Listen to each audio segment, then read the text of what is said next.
ඉවසීම ශුන්‍ය උඩේ තරහෙම යනවනේ. ඩික්ටේෂන් වගේ ඩික්ටේෂන්.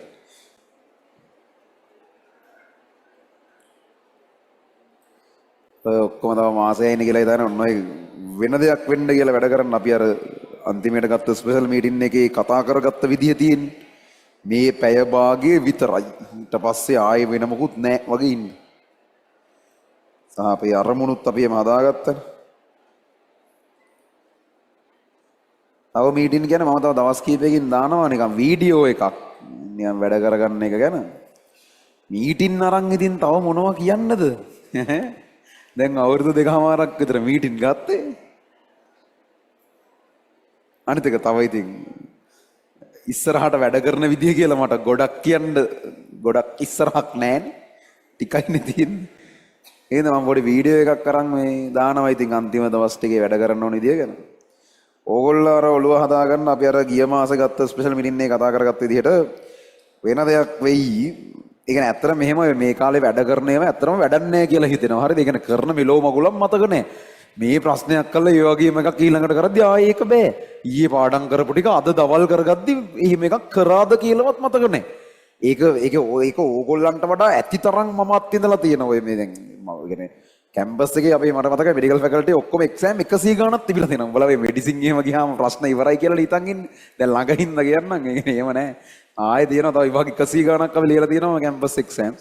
ඒ ඔක්කොම ඒ කියන්නේ ඒවා ඉස්කෝලවල වාර විභාග වගේ නෙමෙයි ඈ. කැම්පස් එක්සෑම්ස් හැම එකක්ම මෙගලින්ම අර රජයෙන් ලියවන එක්සෑම්ස් මොඩල් එකට යන්නේ. ඒ මොකක් හරි එක්සෑම් එක කොපි කරලා එහෙම වුණොත් අවුරුදු ගානකට රජ විභාග ලියන්න බැරි වෙන ඒ නීති එහෙම තියෙන ඒවා. ඒතර ඕවට එහෙම පාඩම් කරනකොට ඒ ඕමෝ තමයි ඒ කරන මෙලෝදයක් අද කරාට ආයෙ වැඩක් නැහැ. හතියක් ගිහිල්ලා බලද්දි මෙලෝ හතියන්න ඕනේ නැහැ. පැය 4-5ක් ගියාම මේ උදේ කරපු එක හවස වෙද්දි කරාද කියලා මතක නැහැ. මේ ගණන් හදනවා ඊළඟ එකට යද්දී ඒ ගණන් හැම හැදුවදවත් බෑ වගේ. ඒක වෙන්නේ අර ඔළුවේ තියෙන කලබලෙයි අපි ළඟ ගොඩාක් ඒව ඔළුවට ෆීඩ් කරනවනේ ළඟ ගොඩක් දෙනවනේ දේවල්. ඒකෙන් වෙන්නේ. හැබැයි ඔය වැඩ කරන ඔක්කොම ඔළුවේ තියෙනව කොහේ හරි. හිමීට විභාගෙට ගිහිල්ලා ඔළුවේ තියෙන කලබලෙයි පැත්තකට දාලා ටික ටික මතක් කරනකොට ශනික මතක්ුන් නැතත් හිමීට හරි ඒව මතක් වෙලා එනවා. ඒ හින්දා මේ කරන මෙලෝදයක් වැඩක් නැහැ වගේ එකක් සමහරක් වෙට දැනෙනවා ඇති. ඒක දෘෂ්ටි මායාවක්. ඒක මිත්‍යා දෘෂ්ටියක්. ඒකට අහු වෙන්න එපා. ඒ කරන්නේ ඇත්තටම මේ වෙලෙට එහෙම මෙලෝදයක් ආයේ රිකවර් වෙලා ඉන්නේ නැහැ වගේ තමයි. හැබැයි විභාගයකට ගිහිල්ලා අර ඒ පොඩ්ඩක් වෙනම සංසුන් වෙලා ආයේ මුල ඉඳන් මතක් කරද්දී ඔය අස්වල වල තියෙන ඔක්කොම ආයේ ගන්න පුළුවන් එළියට. ඒ හින්දා මේ වැඩ කරගෙන යන්න ඕයි. හරි මේ දැන් මේ ප්‍රශ්නේ කරන්නකෝ ලොකුලෝගේ වර කලින්. 3 ඒ කරමු.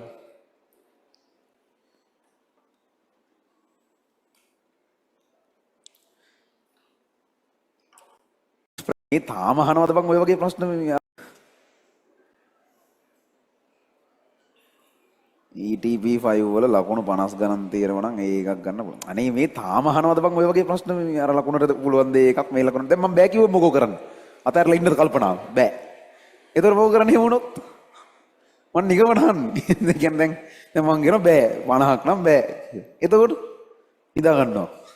කියන්නේ අප රාදේ වේවා වහන්සි වෙන්නේ එහෙම. පුළුවන් යකෝ පුළුවන් ඒක කරන්න ඕක අහා ඉන්න නැතුව. සහ මේ අවුරුද්දේ එකක් දෙන ලකුණක් එහෙම හිතන්න බෑ. කියන්නේ එන අමාරුයි ඉතින් ළමයින්ට ඇත්තටම. ඒ කියන්නේ ඒ තියෙන ප්‍රෙෂර් එක යටතේ වැඩ කරමු. එතකොට සාමාන්‍යයෙන් ඒකේ ලකුණු 70කට වඩා පල්ලෙහාට වුණත් බහින්න පුළුවන් මේ අවුරුද්දේ.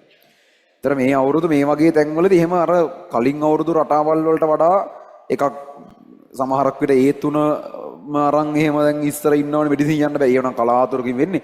මේ පාර එහෙම දේවල් නම් වෙන්නේ නැහැ. ඒකයි B2 වුණත් මෙඩිසින් යන්න තියෙන chances වැඩි මේ අවුරුදු වල. අර ඕකේ තියෙනවා එහෙම වෙනම හොඳ පැත්තකුත් තියෙනවා. හොඳයි කියන්නේ මෙහෙම අර වෙලා තියෙන වෙලාවේ හැටියට ඉතින් අපි නරකේවත් හොඳයි කියලා හිතා ගන්නවා වගේ එකක් තමයි ඔය කරන්නේ. අර නිකන් එහෙම හොඳ පැති හිතන්න පුළුවන් අපිට. ඒ කියන්නේ අර ගිය අවුරුදු තරම් ලොකු රිසල්ට්ස් නැතුව මෙඩිසින් ඉන්ජිනියරින් යන්න මේ අවුරුද්දේ තියෙනවා chance එක. සහ A වල B වල මට්ටම් අනිවාර්යෙන් වෙනස් වෙනවා. සහ යම් ප්‍රමාණයක් අර ප්‍රෙෂර් එක දරා ගන්න බැරි කමට මේක අතහැරලා දානවා. එහෙම වෙන්න එපා. ඒ කියන්නේ ප්‍රෙෂර් එක දරා ගන්න බැරි සමහරු නිකන් අසනීප වෙනවා. ඊට පස්සේ අතහැරලා දාලා දමල ගහලා නිකන් ඉන්නවා. එහෙම ලේසියෙන් අතාරණියුම් වෙන්න එපා ඈ. ඒ කියන්නේ එහෙම ඔය ඔක්කොම මේ මාසයක් කාගෙන අල්ලගෙන ඉන්න තියෙන්නේ.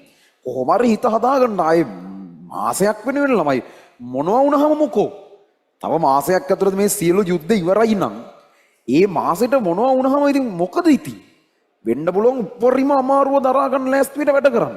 එහෙම අර චුට්ට ඇත්තන් කැඩිලා මිදිලා යන මිනිස්සෙක් නොවී ඉන්න බලන්න පුළුවන් තරම්.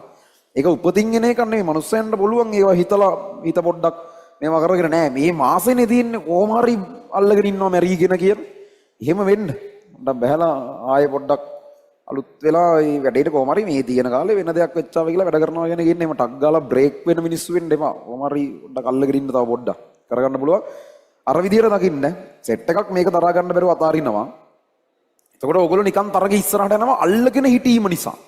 ඒකත් වෙන ස්කිල් එකක්. ඒ කියන්නේ ડોක්ටර් කෙනෙකුට ඉංජිනේර් කෙනෙකුට පුළුවන් වෙන්න ඕන අනිත් මිනිස්සු ඔක්කොම දමලා ගහලා බලාපොරොත්තු අතාරින වෙලාවට කාගෙන තමන්ගේ ටීම් එක ඇදගෙන යන්න. ડોක්ටර් කෙනෙකුට ඉතින් මේ මැරෙන්න ඉන්න මිනිහෙක් එක්ක ගනුදෙනු කරන්න වෙන්නේ.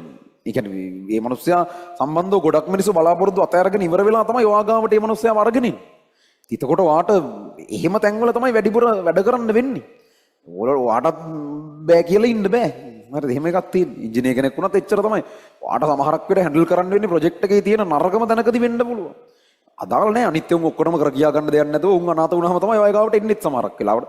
වාට එතකොට මුළු ටීම් එකම කොහොම හරි අදගෙන යන්න පුළුවන් වෙනවද? ඒක ඔයාලගෙන් බලාපොරොත්තු වෙන ස්කිල් එකක්. කොහොම හරි මැරීගෙන අල්ලගෙන ඉන්න. ඒක නිකම්ම යාව තරග ඉස්සරහට අරන් එනවා. අනිත් කාරණාව තමයි අර AB වල මට්ටම් අනම්මනම් ගිය අවුරුදු වගේ වෙන්නේ නැහැ මේ අවුරුදු වල. අනිවාර්යෙන් ඊට වඩා පල්ලෙහාට ඇවිල්ලා ගොඩාක් හොඳ රිසල්ට්ස් නැති වුණත් මෙඩිසින් ඉන්ජිනියරින් යන්න පුළුවන් වෙලා එහෙම තියෙනවා. එහෙනම් ගේම් අතරින් නැතුව ඉන්න නම්බර් 1. ඕම හරි මාසෙකට ඕන මගුලක් කියලා වැඩ කරන්න. වෙන්න තියෙන ගහන්න දෙන හැම හෙනේම ගහයි ඔය මාසේ. කමන්නේ. ඉතින් කියලා ආයෙ පොත බලාගෙන කරගෙන ඉන්න වැඩේ කන්ටිනියු කරගෙන යන්න. මේ තියෙන පැය භාගෙ විතරක් හිතේද වැඩ කරගෙන යන්නයි තියෙන්නේ. හරි ප්‍රශ්න ඉවරයක් කරන්න.